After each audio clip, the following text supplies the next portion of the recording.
Chapter 1. Who are they? Indian, Inuit, Métis.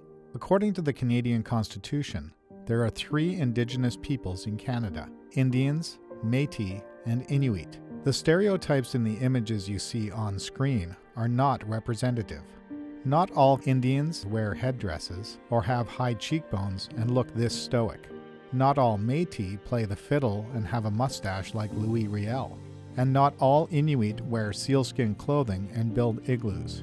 And of course, Indigenous people did not suddenly appear just because the Canadian government suddenly recognized them. Inuit. Generally defined as Aboriginal people north of the tree line, the word Inuit means people in Inuktitut. The term Eskimo is considered derogatory and is no longer used. The term Inuit Nunangat is used to describe the Inuit homeland across the circumpolar world. This homeland spans the top of North America from Alaska to Greenland and over to Siberia. Inuit can be a collective noun, the Inuit, or an adjective, an Inuit settlement. Singular is Inuk. Never say Inuit people. That's like saying people. One Inuit person is an Inuk. Although separated by thousands of kilometers, Inuit consider themselves to be one culture. An Inuk from Nunavik in northern Quebec is likely to have more in common with another Inuk in Siberia than with a First Nations person in Quebec. Métis. Métis emerged as a separate nation with the advent of the fur trade. Mixed-race offspring, usually of French, Scottish, Irish, or English fur traders, and their Cree or Ojibwe wives. While most of this history of the Métis people focuses on beginnings on the Red River in the time of Louis Riel, there are mixed ancestry populations all across Canada, originating on some of the major fur trade routes. The advent of the fur trade in west-central North America during the 18th century was accompanied by a growing number of mixed offspring of Indian women and European fur traders.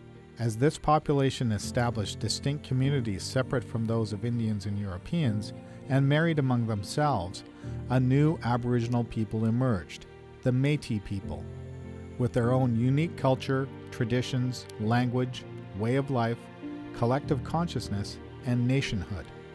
The Métis have distinct dances, songs, styles, art, flag, and kinship.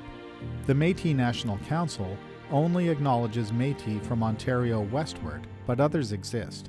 The largest concentration of Métis are in Ontario, Manitoba, Saskatchewan, and Alberta. There are 8 constitutionally recognized Métis settlements, all in northern Alberta.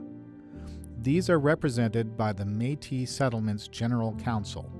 The word Métis may have origins in the Latin miscere, meaning to mix, or a variation of Spanish and Portuguese words that refer to those with Indigenous and European ancestors. In a prominent court case in 2008, Steve Powley, a Métis in Ontario, along with his son, were told they were hunting illegally. They took their case all the way to the Supreme Court and won. As a result, Métis hunting rights are now acknowledged. There is also what is called the Powley test to determine Métis status in Ontario. Set out to define Métis rights and determine who is Métis, the Powley test has 10 parts, but in general looks at dimensions like what kind of right is it? Hunting, for example. Does the person belong to a historic or contemporary Métis community? Was the right a historic one? Was the practice integral to their Métis culture? Were the rights extinguished? Were they infringed upon? Was the infringement justified? Indians. According to Canadian law, there are 2 types of Indians, those with status and those without.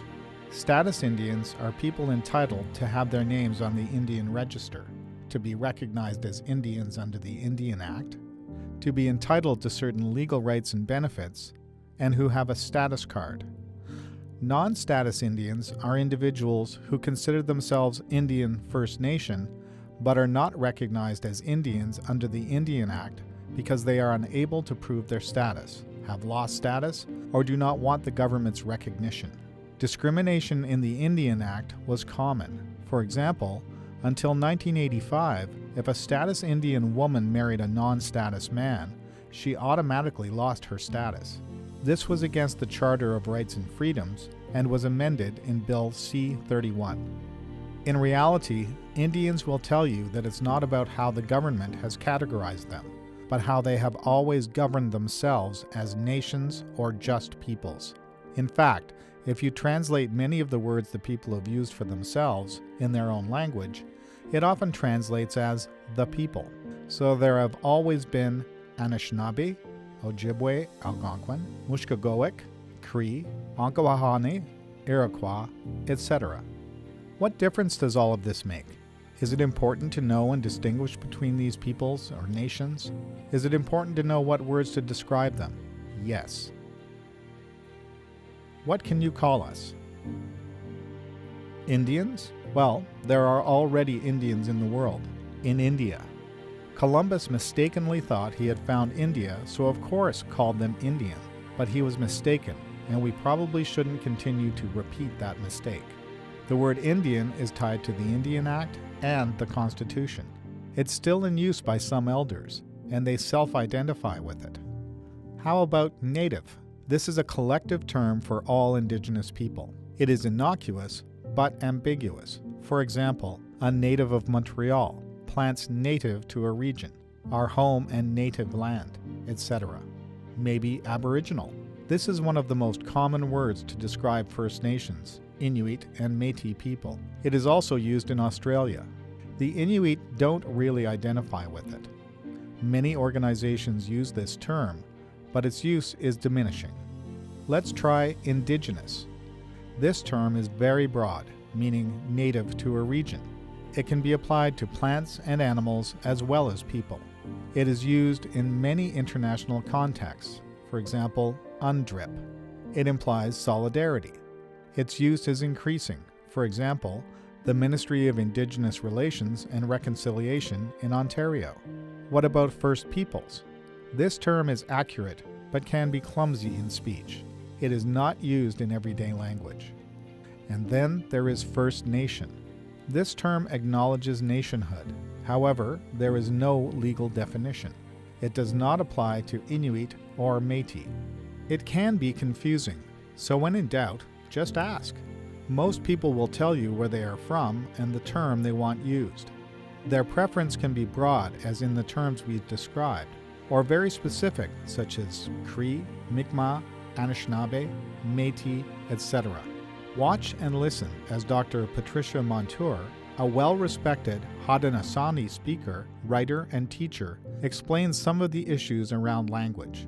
This is an excerpt from her speech at a 2005 youth think tank organized by the Center for First Nations Governance. I want to talk a little bit, I dislike these things, about language. Okay?